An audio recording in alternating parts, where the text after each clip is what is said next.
Hello, everybody. Today we are joined by Adam Lyndon, the author of The Chalk Man, which is out now in the world. Adam, how are you feeling? Pretty good, pretty good. Buzzing, Yeah, buzzing, very buzzing. excited. It's so exciting. Well, can you tell everybody a little bit about the book? Of course. So this is the fourth in the Rutherford Barnes series.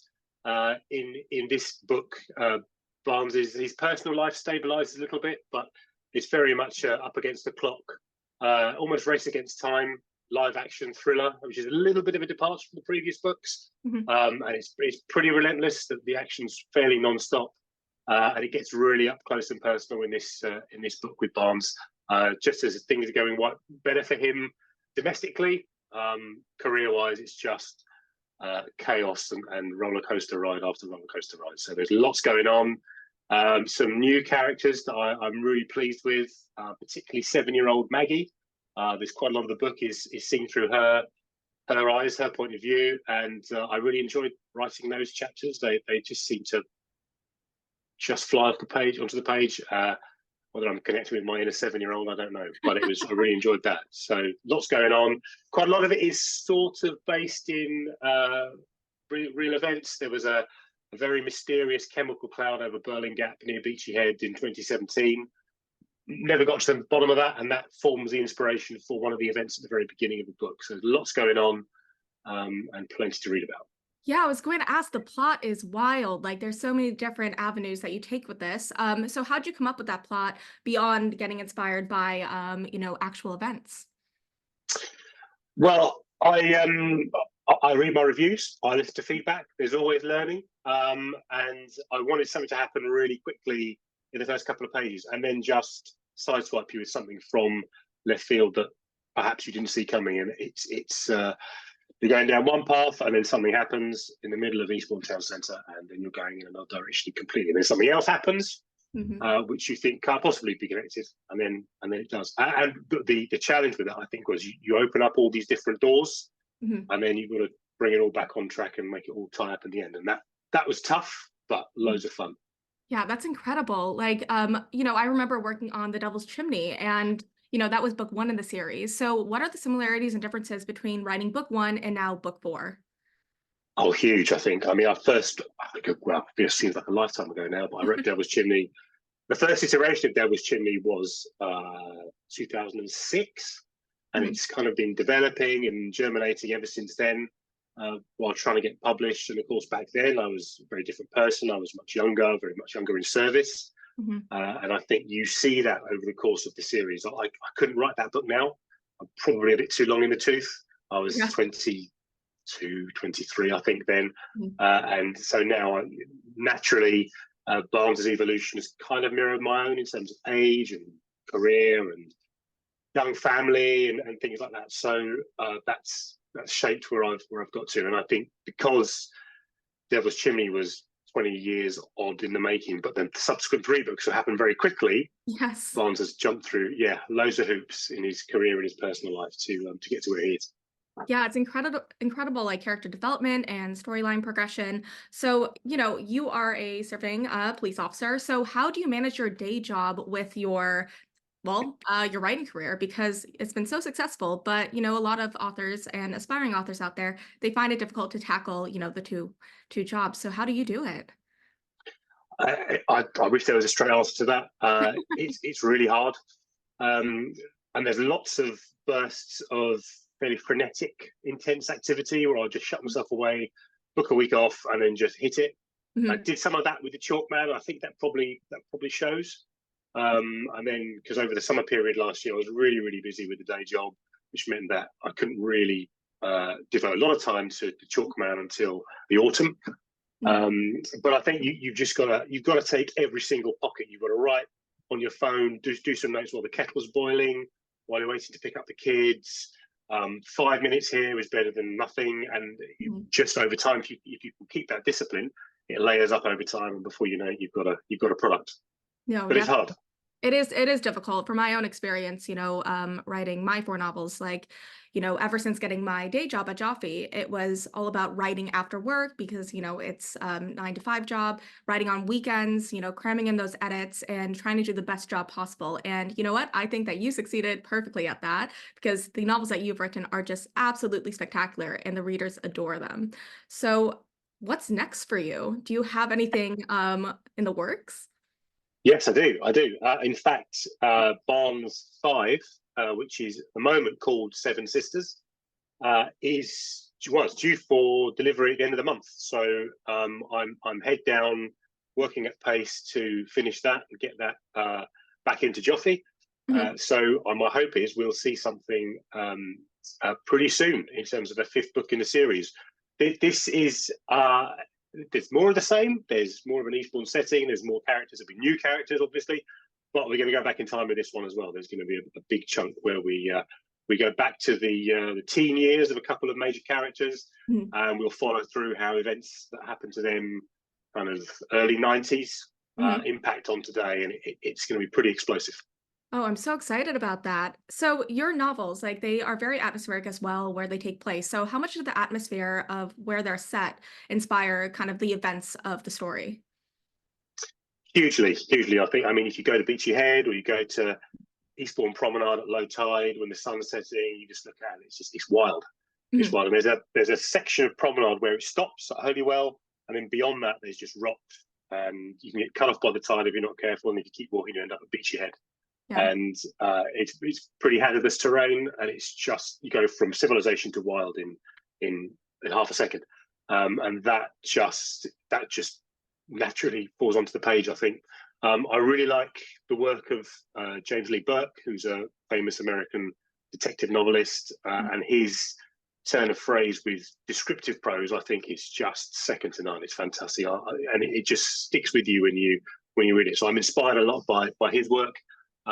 But if you, as I say, just go down to the beach at Eastbourne, and it almost writes itself. Those atmospheric scenes. Definitely. And all your covers, they really tell the story and draws the reader in my opinion, in the titles. So how'd you come up with this title? That That was one? a bit of a Mhm. tag team effort between Yeah. me and Jasper and Kate at Joffy. There is a large chalk figure etched on the hill at near Wilmington, which goes back. I mean, it's probably medieval times, and it's pretty famous. Called the Long Man, and that was the title we threw around, and then eventually evolved into the Chalk Man. So there's an explicit reference to um, that site, that landmark in the South Downs, but also there's a reference to symbolic reference to one of the characters in terms of are they a chalk man? Do they crumble? When it's wet, and are they all they seem to be? So there's a and I think you just got to honestly, you go into Google Maps and look at Eastbourne, and that'd be a good title. That'd be a good title. That one would. Yep. Yeah. Seven Sisters, just yeah, it's quite easy, Yes. and I'm lucky because you can keep the sort of theme of the series going without departing too much from what the story's about, and it's just like a short list of good titles. So it's easy, Yeah. really. It's incredible. No, That's the truly. easy bit. I know it's the easy bit, right? Well, sometimes titles just come to you, and sometimes it's really difficult to figure out the perfect title that speaks enough about the book, but also pulls somebody in who does not know anything about it. So I think that you Yes. are bang on with all your titles. And were there any difficulties with writing this book? Because it's book 4, writing the first book in any series is always like, you're introducing the characters, the world, and whatnot. But writing book 4, it's, sometimes easier or harder to keep up the momentum. So can you discuss a little bit about that? Yeah, sure. It was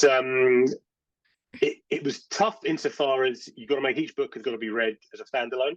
Mhm. Um, but I like to keep some elements of the overall series. So there's very much a cat and mouse theme with Barnes and his nemesis, who sort of pursue each other over the course of the series, and that has to feed up enough into the current story without being the main story and without kind of getting tired and old. And I'm happy to say the characters kind of tell me where to go, Yeah. which sounds a little bit cliche. And if it happens for you, fantastic. It doesn't happen for everybody, Mhm. but you can just be writing and they'll just take you down a route that you weren't expecting to go, and then you're in their hands, which just makes it much more natural. It flows much more easily, and You end up with a better product. But it was hard. I didn't get much done over last summer for a number of reasons. I couldn't really sit down and hit it until sort of September time. And it was there's pluses and minuses. If you shut out the world and you get in the zone, then you can just be totally immersed in the work, and you end up with a better book for it, I think. But it requires a lot of concentration. It's quite a lot of hard work, quite draining, but ultimately worth it. Definitely, I totally agree. And what was one of your favorite aspects of this book? Like a character, the setting, the plot, because it's all spectacular when bundled all together. But what is your number one favorite thing? I won't give too much away, but towards the end, and it's kind of the final showdown, if you like, I had this idea for where that could take place. And it was off the top of my head, completely made up. And then I did some more research and discovered that actually there was a pretty strong basis in fact for that location. Which links back to World War II and a raft of different landmarks around the South Downs that most people don't know are there. And again, I don't want to give too much away, but to find out that an idea in my head actually had a pretty strong basis in reality was like serendipity. It was fantastic. And it just allowed me to bring more to life in terms of the setting than perhaps I otherwise could have done. And well, I would never have. I couldn't possibly have. Actually, these things exist, these places, and it just allowed me to have loads of fun and go to town with what that final setting looked like. No, definitely. Oh my gosh, if that does not pull readers in, I don't know what will. So my last question is, well, my second to last one is, if you could describe the Chalk Man in 3 words, what would those words be? Dark, relentless, and breathless, I think. Are the 3 that come to mind off the top of my head. Yeah, love that. Love that. And my last question. So block out your day. Block out your day. Get on into it. Yeah. No. Binge read. Binge read it. It's perfect weather for that too. You know, take yourself out to Absolutely. a moody cliff and get stuck in. So Definitely. what is your advice for any aspiring author out there? Well, I mean, this has probably been said before, but I think you've just got to keep going. Just got to. I started writing properly in 1998. Wrote Devil's Chimney in 2006. A few false starts along the way in terms of progress, and then I teamed up with Joffy, and I won't say the rest is history, but it's just flowed from there. And that took at least 20 years. And the other bit is just if you work in those pockets while boiling the kettle, waiting for the kids, queuing at the checkout, all those, they add up. And actually, you realize you've got more time in the day than you probably think you do. Yes. You just got to be on it. Have your phone, your notebook, whatever. And 2 minutes is better than none. And before you realize that you've laid it all up, and you've got a finished product that you didn't think you could ever have. So that would be my advice. I love that. And any last words to your readers? I want to say thank you to the advance review copy reviewers. I did post something on my website earlier in the week just to say thank you. They throw themselves into it. They do it only for the love of reading, and the feedback, the comments, the enthusiasm has just been fantastic. Obviously, again, this has been said before, but we're nothing without the readers, and the energy they pour into those reviews and the time they take, it's just warms the cockles. It's humbling. So thank you. They're incredible. We absolutely love our ARCers. And Adam, thank you so much, and happy book birthday. Once again, the Chalk Man is out in the world. You know, get on into it, and we all hope you enjoy it.